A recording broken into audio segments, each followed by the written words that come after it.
भक्ति भक्त भगवंत डरो, चतुर नाम बपुए जिनके पद रज परस नासत विघन सब धरती कागज करहु, सब वन कलम कटाय सात समुद्र शाही करहु, सतगुरु गुण विख्यात जाय।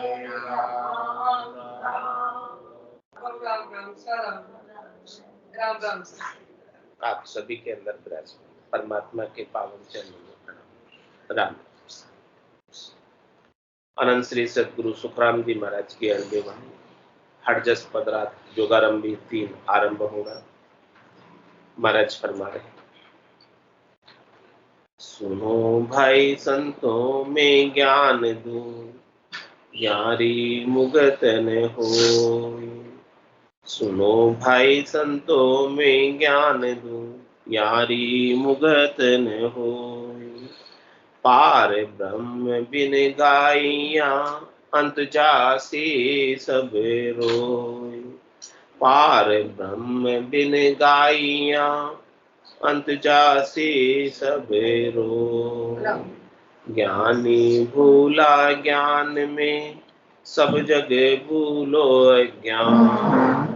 दर्शन भूलो उपासना, सब मिल पूजे आन। ज्ञानी भूला ज्ञान में, सब जग भूलो अज्ञान। दर्शन भूलो उपासना, सब मिल पूजे आन। सुनो भाई संतों में ज्ञान दो, यारी मुगत न हो। पार ब्रह्म बिन गाइया, अंत जासी सब रोय। जोगी भूला है जोग में, सो हम मंत्र साज। दाता भूलो हो दान में, सरगुण गायर गाज। जोगी भूला है जोग में, सो हम मंत्र साज। दाता भूलो हो दान में, सरगुण गायर गाज। सुनो भाई संतो में ज्ञान दो, यारी मुगत न होई। पार ब्रह्म बिन गाइया, अंत जासी सब रोई। देव बिन भूला हो देवता, वे सुख लियो नहीं जाय। सतगुरु बिन सब सांभळो, पद की गम नहीं काई। देव बिन भूला हो देवता, वे सुख लियो नहीं जाय। सतगुरु बिना सब सांभळो, पद की गम नहीं काई। सुनो भाई संतों में ज्ञान दूं, यारी मुगत न होय। पार ब्रह्म बिन गाइया, अंत जासी सब रोय। सत साहेब सत शब्द को, बिरला लख सी को। जन सुख देव कहे पाविया, सतगुरु शरणे जो। सत साहेब सत शब्द को, बिरला लख सी को। जन सुख देव कहे पाविया, सतगुरु शरणे जोई। सुनो भाई संतों में ज्ञान दो, यारी मुगत न होय। पार ब्रह्म बिन गाविया, अंत जासी सब रोय। महाराज सब संतों से कह रहे, साधना जन करने वाले जनों से कह रहे, भक्ति करने वाले जनों से कह रहे, ज्ञानियों से कह रहे हैं, विद्वानों से कह रहे हैं, पंडितों से कह रहे हैं, सामान्य नर नारियों से कह रहे हैं, सबसे कह रहे हैं। क्या कह रहे हैं कि हे संतों, देखो ये सब कुछ करने से मुक्ति होने वाली नहीं, मोक्ष होने वाला नहीं, परम पद आनंद पद प्राप्त होने वाला नहीं। परम पद आनंद पद केवल पद, केवल और केवल पार ब्रह्म बिन गाविया, अंत जासी सब। मुक्ति होगी, मोक्ष प्राप्त होगा, तो पारब्रह्म परमात्मा का भजन करने से ही प्राप्त होगा, उनको याद करने से ही प्राप्त होगा, उनका सुमरन करने से ही प्राप्त होगा। और वो सुमरन भी ऐसा है, सबसे श्रेष्ठ, सबसे निका, सबसे ऊंचे, उसके ऊपर और कोई है नहीं। ऐसे टॉप परमात्मा का सुमिरन, उनकी याद। और वो याद भी कैसी है? सतत रूप से, अनवरत रूप से बनी रहे। एक आंख फरूके उतनी देर भी वो भूले नहीं, उतनी देर भी वो याद छूटे नहीं। ये याद बेकरनी की है। करनी करते करते नर नारी थक जाते हैं और उन्हें विश्राम करना पड़ता है।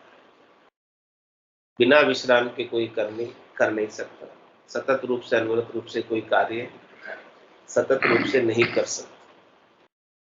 जो करने में नहीं है, कराने में नहीं है, वही सतत रूप से हो सकता। 23 घंटे 59 मिनट किसी ने कोई साधन कर लिया और 1 मिनट के लिए छूट गया, तो वो साधन खंडित हुआ कि अखंडित हुआ? खंडित हुआ। अखंडित नहीं हुआ, 1 मिनट भी छूट गया, खंडित हो गया। तो महाराज कह रहे हैं कि खंडित साधन से परमात्मा की प्राप्ति नहीं होती।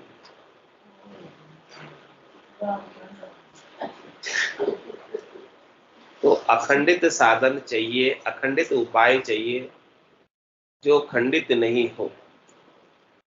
और अखंडित साधन क्या है? लिवबंद सुमरण ही अखंडित साधन।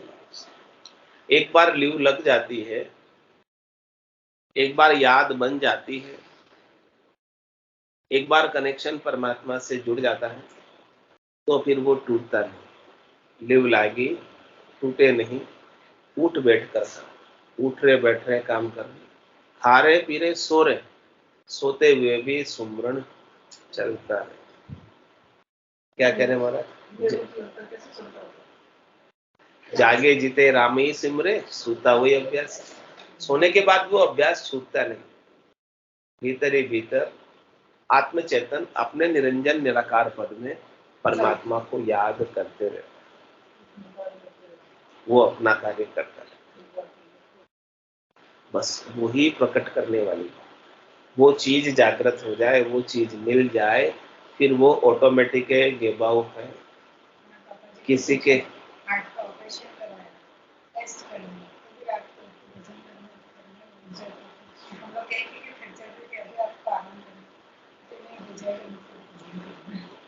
ये चीज ही ऐसी है कि सोवु तो सोवण्णी देवे, जगसु हेतन बन।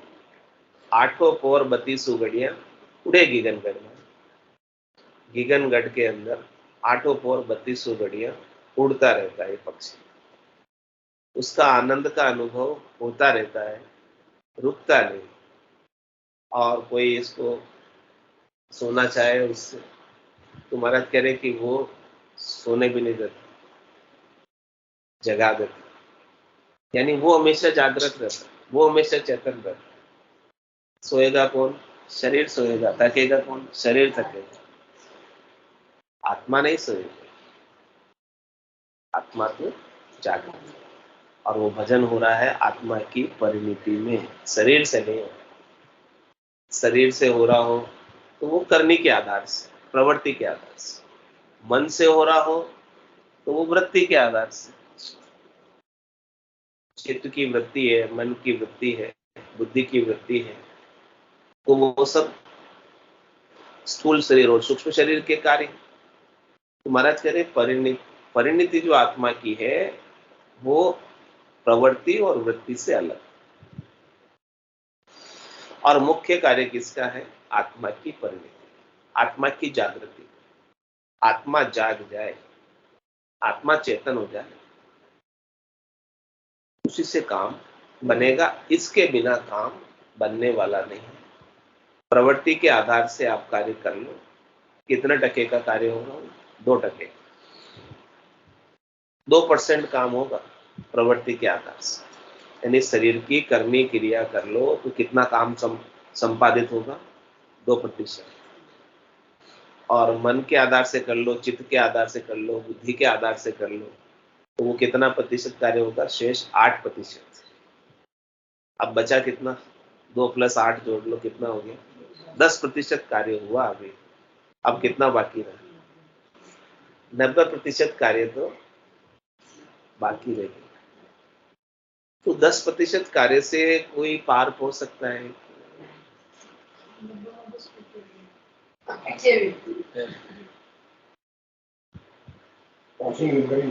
Passing number.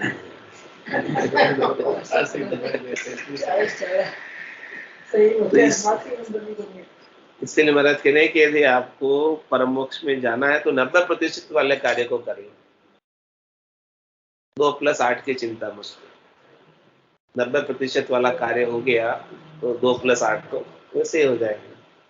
कोई खास बात नहीं हो सकती। तो कह रहे सुनो भाई संतों में ज्ञान हो, यारी मुगत न हो। चलो यारी मुगत न हो, पार ब्रह्म बिन गाविया अंत जासी सब रो। ऐसे पार ब्रह्म परमात्मा को गाए बिना, लिव लगे बिना। और लिव कैसे लगेगी? रकार और मकार का सदगुरु विधि से, रसना और कागल्य से सुमिरन करो तो लिव लग जाए। और उनके नाम के सुमिरन से ही कनेक्शन परमात्मा से बने। ये आधार है। ये आधार शुरू में लेना पड़ेगा। किस प्रकार से? जिस प्रकार से पक्षी उड़ान भरता है, तब देखा होगा कैसे उड़ान भरता है, दोनों पंखों को हिलाता है, बराबर बराबर हिलाता है। तो अपने को भी क्या करना? श्वास और उश्वास में दोनों पंखों को बराबर बराबर हिलाना। 10-10 नाम श्वास में भी लेने, उश्वास में भी लेने, 5-5 नाम लेने, जितने आए, फिर 20-20 नाम लेने। इस प्रकार से नाम का सुमरन बराबर बराबर करते हैं। एक में ज्यादा एक में कम हो तो फिर पक्षी उड़ान भर पाएगा। एक पंख ज्यादा चल रहा है, एक पंख कम चल रहा है, दोनों इक्वल चाहिए, बराबर बराबर चाहिए। इस प्रकार से बराबर बराबर सुमरन करते करते जब पक्षी आसमान में पहुंच जाता है, फिर पंख फैलाकर स्थिर हो जाता है। फिर वो उसकी उड़ान अपने आप चलती रहती, ऑटोमेटिक। बाज को देखा होता है आसमान में, कावड़ी केवल पंख फैला के रहती है और पूरा चल उठ रही, ऑटोमेटिक चल, वो ऑटोमेटिक हो जाती है। वहां जाती क्या जरूरत है? उड़ान भरने में थोड़ा सा जोर आता है, फिर ऊपर जाके तो ऑटोमेटिक हो जाता है। इसी प्रकार से श्वास और उश्वास में रसना और कागल्य से रकार मकार का सुमरन करने की उड़ान भरनी।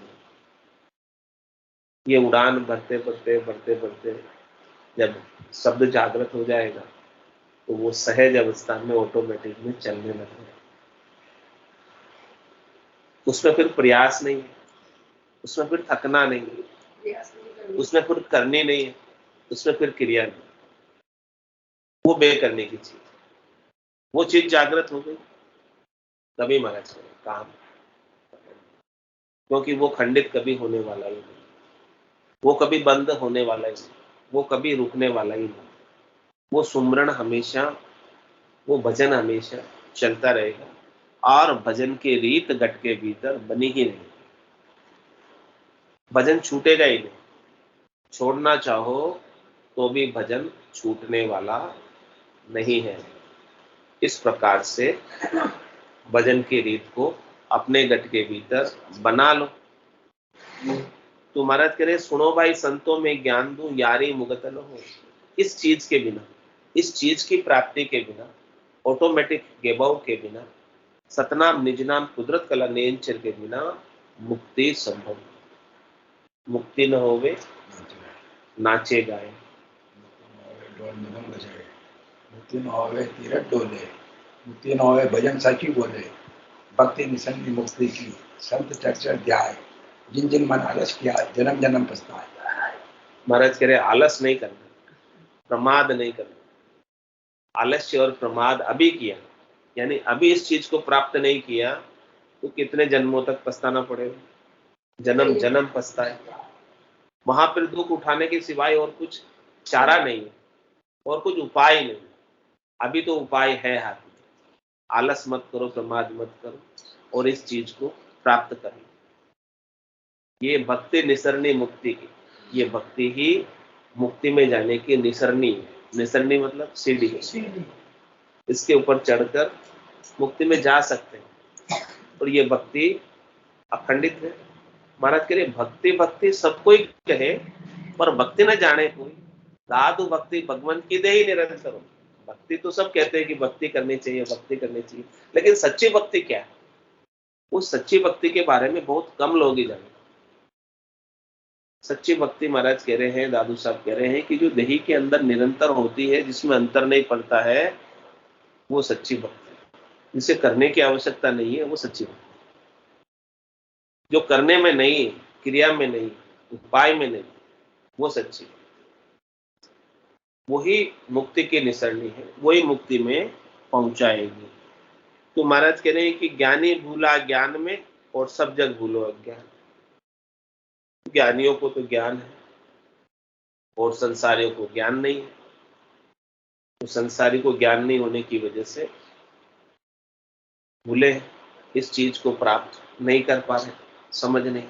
जहां तक की जानकारी है वहां तक का उपाय कर रहे, वहां तक की क्रिया कर रहे, और वहां जितना उसका कर रहे उतना उसका फल मिल रहा है। जिस करनी का, क्रिया का जितना पहुंच होती है, जितना पराक्रम होता है, उसको करने से वहां तक की पहुंच पराक्रम हो जाती है। जिस चीज की पहुंच पराक्रम ही नहीं है मोक्ष में जाने की, तो वो वस्तु आपको मोक्ष में कैसे लेके जाएगी? जो मार्ग जाता ही नहीं है, उस मार्ग पर चलकर कैसे मोक्ष में जाएंगे? तो महाराज फरमाते हैं कि जिसको जितना पता है उतना सब कार्य कर रहे हैं। लेकिन कह रहे ज्ञानी ज्ञान में भूले हो। ज्ञानियों को ज्ञान का भी अहंकार हो जाता है, गर्व हो जाता है, गुमान हो जाता है कि हम तो सब कुछ जानते हैं, हम 4 वेदों को पढ़े हुए हैं, 4 वेदों के ज्ञाता हैं, हमने 6 शास्त्र पढ़े हैं, उसके भी ज्ञाता हैं, हमने 9 प्रकार के व्याकरण भी हमने पढ़ी है, संस्कृत का भी हमें ज्ञान है, वो भी हम जानते हैं, हमने 18 पुराण भी पढ़ी है और पुराणों का भी हमें ज्ञान। लेकिन महाराज कह रहे हैं कि जो ये सत्सबद है, निजनाम है, कुदरत कला है, नींचर है, ये तो 52 अक्षरों में पढ़ने में, सुनने में आता ही नहीं, कहने में, कहाने में आता ही नहीं। तो इतना सारा पढ़ के भी वो वस्तु प्राप्त नहीं हो सकती। और वो ज्ञानी यही मान लेते हैं कि हमने जो इतनी पढ़ाई की है उसी से हमारी मुक्ति हो जाएगी। लेकिन महाराज कह रहे हैं कि पढ़ाई करने से मुक्ति नहीं होती। हे भूप निज नाम मुख माय नहीं आवे, ज्ञान गम सोजा गत नाय पावे, तत्व रूपी गुरु की दिल में भाई, निज नाम जागे शिस्तन। सब गट तेरे साइया खाली गटने को, बलिहारी वा गटने जामे पर गट। क्या कह रहे? हे राजा चंदूलाल, देखो ये जो निज नाम है, सतनाम है, कुदरत कला नेचर है, ये मुख से कहने में आता नहीं, अनिर्वचनीय है, वचनों में कहकर इसे बताया नहीं जा सकता। और ज्ञान गम सोजा गतनाय पावे, कितनी ही किताबें पुस्तकें पढ़ लो, इसकी गति को किताबों पुस्तकों के द्वारा जाना नहीं जा सकता। इसकी गति किताबों और पुस्तकों में लिखने में नहीं आती है। यदि लिखने में आती होती तो किताबें पुस्तकें पढ़ने से इसे जाना जा सकता, आती नहीं है लिखने में, तो फिर कैसे मिलेगी? कह रहे हमारा तत्व रूपी गुरु की दिल में भाई, निज नाम में जागे शिष्य। शिष्य अपना निजमन ले जाकर तत्व रूपी गुरु के समक्ष सौंप दे, अपने गर्व को, गुमान को, अभिमान को, अहंकार को, उपकार, और ऐसे तत्व रूपी सतगुरु का निजमन रीझ जाए तो निजमन की निजमन पर मेहर होती है और निज नाम जागृत है। इतना सही उपाय और कोई अधिक उपाय नहीं। इतने से उपाय से निज नाम जागृत हो जाता है। लेकिन ज्ञानी तो सब 52 अक्षरों के ज्ञान के अंदर ही भूले पड़े हैं। उन्हीं के अंदर अनेक प्रकार की सुख प्राप्ति की करनी है, क्रियाएं हैं, उपाय हैं, उन सब को करने में लगना। हाँ, उनसे शरीर के, संसार के, इंद्रियों के, वस्तुओं के, व्यक्तियों के सुख प्राप्त हो जाते हैं, लेकिन परम पद, आनंद पद नहीं मिलता। ज्ञानी भूला ज्ञान में, सब जग भूलो अज्ञान। और ज्ञानी क्या करते हैं? अर्थों में खोज करते हैं, और ये अर्थों से अलग है। ज्ञानी अर्थ माई सो सोजे, जो अर्था शून्य, क्यों कर मिले पंडित को साहेब सत्स्वरूप विचार। ये सत्स्वरूप का जो विचार है, ज्ञानियों को, पंडित को विशेष रूप से प्राप्त नहीं होता, क्योंकि उनको अपने ही ज्ञान का अहंकार होता है। जो चीज जो पहले से ही भरा हुआ है, उसमें भला और कोई भर सकता है, कोई चीज डाल सकता है। तो कहते हैं हम तो सब कुछ जानते हैं। अब आप सब कुछ जानते हो तो आपको क्या सिखाएं, क्या बताएं? कुछ नहीं बता सकते। जो खाली है उसके अंदर कुछ डाला जा सकता। ज्ञानी भूला ज्ञान में, सब जग भूलो अज्ञान। और क्या कह रहे महाराज? दर्शन भूलो उपासना, और सब मिल पूजे। दर्शन की बात करें, खट दर्शन की, जो ब्रह्मा जी ने वैदिक ज्ञान के प्रचार प्रसार के लिए 6 खट दर्शनों की नियुक्ति की थी। जोगी, जंगम, सेवड़ा, सन्यासी, दरवेश, ब्राह्मण, जो सारे अपने अपने हिसाब से जो जो कार्य उनको सौंपा था, वो सब कार्य के अनुसार वो वैदिक ज्ञान का प्रचार और प्रसार करते हैं। जैसी जैसी उपासना उनको बताई है, वो वैसी वैसी उपासना करके 3 लोकों में फल प्राप्ति के ज्ञान का प्रचार प्रसार करते हैं। तो महाराज कह रहे हैं कि खट दर्शनी भी उपासना के अंदर भूले पड़े हैं, वो भी फल प्राप्ति का ही उपाय कर रहे हैं, उसके अंदर भी परम मोक्ष का उपाय नहीं। महाराज कह रहे वेदों की रचना किस उद्देश्य से की गई थी? ये 3 लोग हरा भरा रहे। यहाँ पर जो 84 लाख प्रकार के जीव रहते हैं इस त्रिलोकी में, वो सब सुख पूर्वक रहे, और इस त्रिलोकी को छोड़कर यहाँ से कोई जाए। जो कुछ भी सुख चाहिए, सुविधा चाहिए, सबको यही प्रदान कर दो, इसी कॉलोनी में सब मिल जाए। तो इस 3 लोक की कॉलोनी को छोड़ के कोई, सब सुविधाएं कॉलोनी के भीतर ही हो तो कौन बाहर जाएगा? तो वेदों की रचना सब सुखों की प्राप्ति के लिए की गई, वो सारे उपाय उसमें बताए गए, और खटदर्शनियों की नियुक्ति भी उन सब उपायों के प्रचार प्रसार के लिए की गई। सारी उपासनाएं बताई गई, मंत्र मंत्राधिक बताए गए, सब चीजें बताई गई, और उनके अधिष्ठात्री देवता होते हैं, वो सब प्रसन्न होते हैं और कार्य कर देते हैं। तो महाराज फरमाने कि इन सब कार्यों में लगकर मूल परमात्मा को सब भूल, दर्शन भूलो उपासना, और सब मिल पूजे आन। महाराज कह रहे हैं कि सब आन को ही पूज रहे। आन मतलब पार ब्रह्म परमात्मा के अलावा जो सुख प्राप्ति के उपाय है, सब उन्हीं में, जिससे शरीर के, संसार के, इंद्रियों के, वस्तुओं के, व्यक्तियों के सुख मिलते हैं, वो सब आन। जिससे आत्मा को सुख मिलता है वो सही। आत्मा को सुख तो परमात्मा के मिलने से ही मिलेगा, शरीर संसार को सुख प्रकृति से मिलेगा। तो महाराज कह रहे हैं कि सब किसका उपाय कर रहे हैं? सबको शरीर के सुखों का ही उपाय चल रहा है, और सबको वही चीज चाहिए। तो सब मिलकर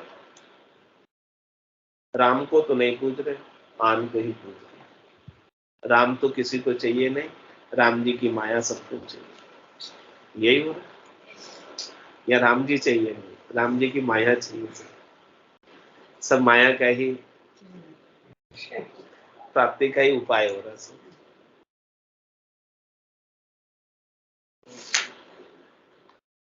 और आगे महाराज समझा रहे, जोगी भूला है जोग में, सोहम मंत्र साज। अष्टांग योगी, सांख्य योगी, जिसकी रचना शंकर भगवान ने और ब्रह्मा जी ने की,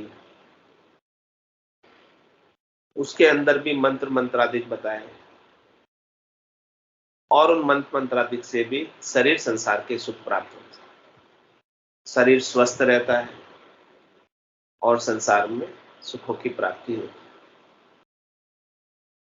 तो वो सब करने के अंदर मान रहे कि हमारा मोक्ष हो जाएगा। महाराज कह रहे कि वो सब करने से मोक्ष नहीं होगा, आप शरीर को स्वस्थ रख सकते हैं।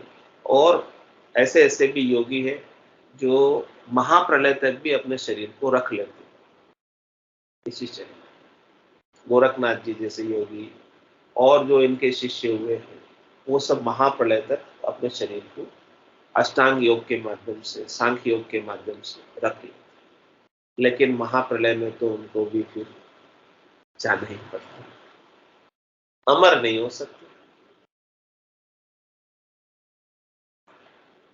शरीर की आयु अवधि बढ़ा सकते हैं लेकिन मृत्यु से बच नहीं सकते।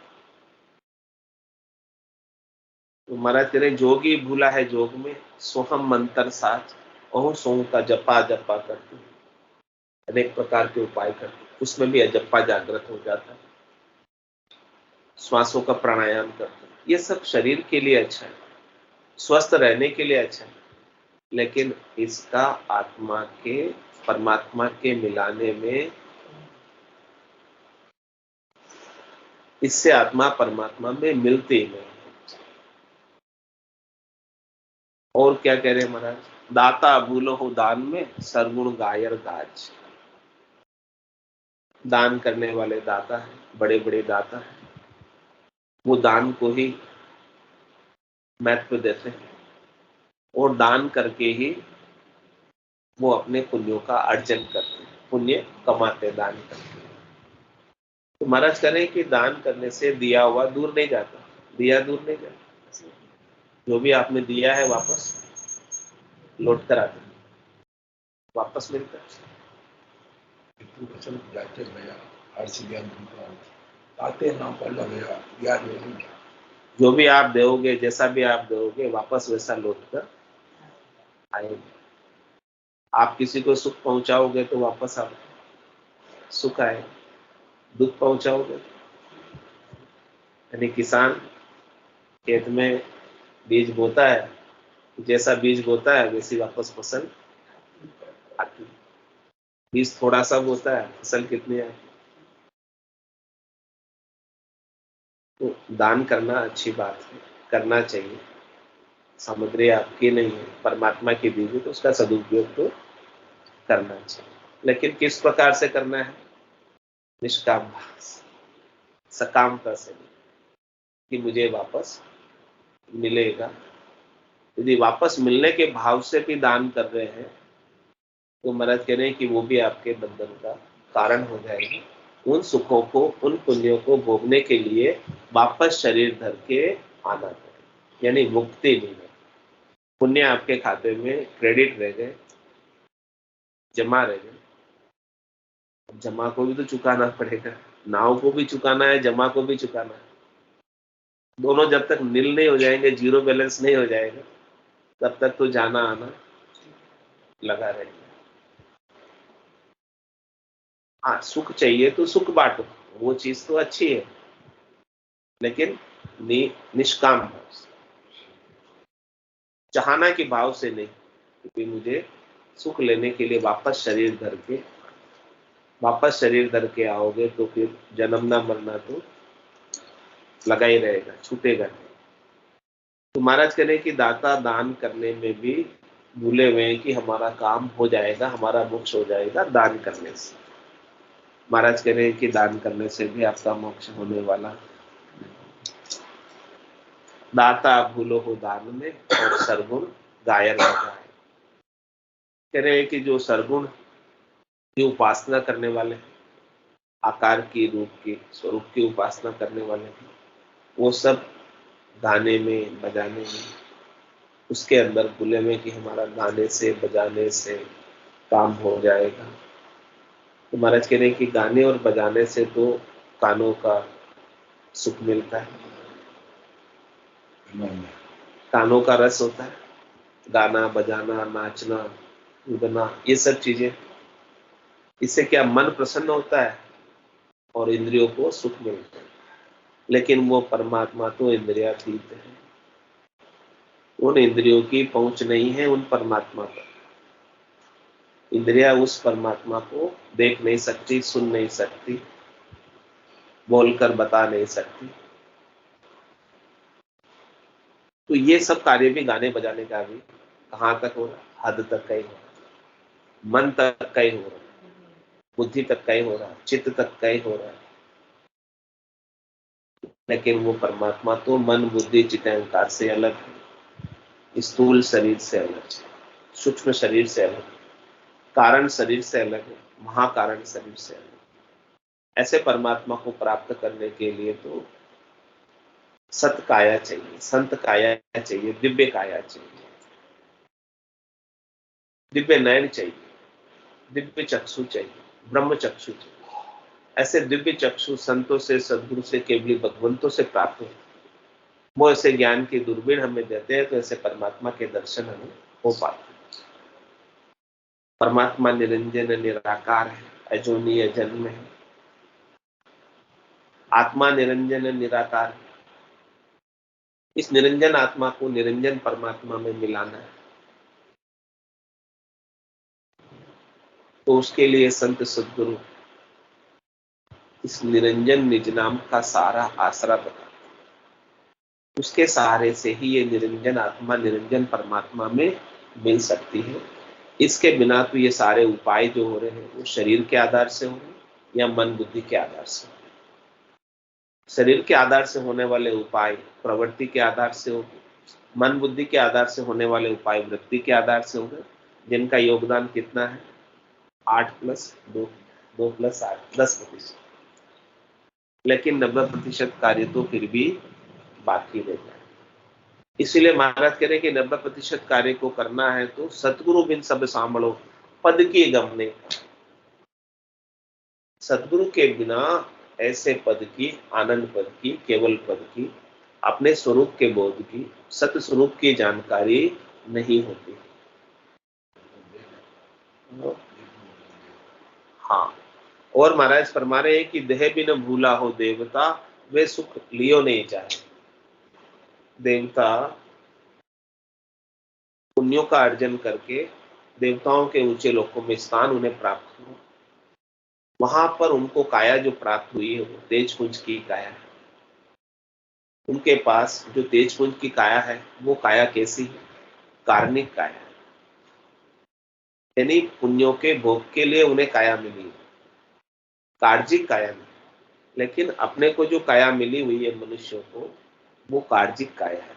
इसमें आप कुछ भी कार्य करने के लिए स्वतंत्र हैं और इस मनुष्य जन्म की कमाई ही आगे सब जगह काम आती है, क्योंकि यहाँ आप करने के लिए स्वतंत्र हैं, जैसा चाहो वैसा आप कर सकते हैं। मनुष्य शरीर जंक्शन है, यहाँ से आप जहाँ की ट्रेन का टिकट कटाना चाहो कर सकते हैं। शुभ कर्म करोगे तो स्वर्ग का टिकट कट जाएगा, नवदा भक्ति करोगे वैकुंठ का टिकट कट जाएगा, और निर्गुण की भक्ति करोगे सृष्टिकर्ता परमात्मा तक का टिकट कट जाएगा। केवल पद आनंद पद की भक्ति करोगे तो परम मोक्ष का टिकट कट जाएगा, और कुछ भी नहीं करोगे तो ये 84 का नरक, गर्भवास का नरक तो तैयार। उसके लिए कुछ करने की आवश्यकता नहीं, वो तैयार है।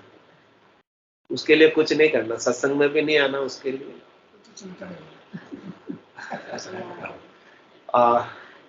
और भजन सुमरण भी कुछ नहीं करना उसके लिए। गर्भवास रूपी नरक में जाने के लिए कुछ प्रयास करने की आवश्यकता नहीं है, बिना ही प्रयास के वो तैयार है। तो कह रहे महाराज कि देवता जो है उनको ये काया नहीं प्राप्त है, कौन सी? कार्जिक काया। इसलिए वो अरदास करते हैं वहां बैठे हुए, कहते हैं ओ प्रभु मानव तन दीजिए भरत खंड के माई, केवल भक्ति करा संत सेवा और करा कछु नाय। तो अब उनको ये कार्जिक काया मिले तब उनका काम हो। जो कुछ भी आनंद पद में जाता है उससे पहले मनुष्य देह में आना होता है, फिर आनंद पद में जाना होता है। तो देवताओं के पास ऐसी कार्जिक काया नहीं होने के कारण वे इस आनंद पद को प्राप्त नहीं कर पाते। लेकिन अपने को ये प्राप्त है तो अपन प्राप्त कर पाएंगे। इसलिए कह रहे सतगुरु बिन सब सांभळो पद की गम नहीं कोई।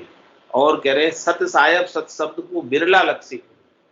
ऐसा जो सतसायब है, सत सबद है, जिसे निज नाम सतनाम कुदरत कला निश्चर कहते हैं, इसे को ही बिरले को ही प्राप्त होते हैं जिनको ऐसा केवल का ज्ञान प्राप्त हुआ है, जिनको संतों का सदगुरु का केवल भगवंतों के ज्ञान का सानिध्य प्राप्त हुआ है, वही इस सत्सबद को लख पाते, अनुभव कर पाते, भीतर में इसके आनंद की जानकारी कर पाते हैं। जन सुखदेव कहे पाविया सतगुरु शरणे धीर। महाराज कह रहे हैं कि जिस जिसने सदगुरु का शरणा लिया है उन्हें ये चीज प्राप्त हुई है, और इस चीज को प्राप्त करके वो केवल पद आनंद पद में गए हैं। जिसने भी सदगुरु का शरणा लिया है वो कभी डूबा नहीं है इस भवसागर 84 में, कभी वापस गया नहीं। जिसको शरणा मिला है वो निश्चित रूप से केवल पद आनंद पद में गया ही गया है। बोलो राम सदगुरु देव जी महाराज धन्य हो, परम दयाल सदगुरु सुखराम जी महाराज ने धन्य हो, अनंत श्री सदगुरु सुखराम जी महाराज के ज्ञान स्वरूप भगवान ने धन्य हो, केवली भगवंता ने धन्य हो, जीवाकार जहाज ने धन्य हो, मोक्ष के मालिका ने धन्य हो, अनंत कोटि संतान धन्य हो, राम सभा में राम राम सा राम राम सा राम राम राम राम सा राम राम सा सब संतान है सत्संज्ञान है राम राम।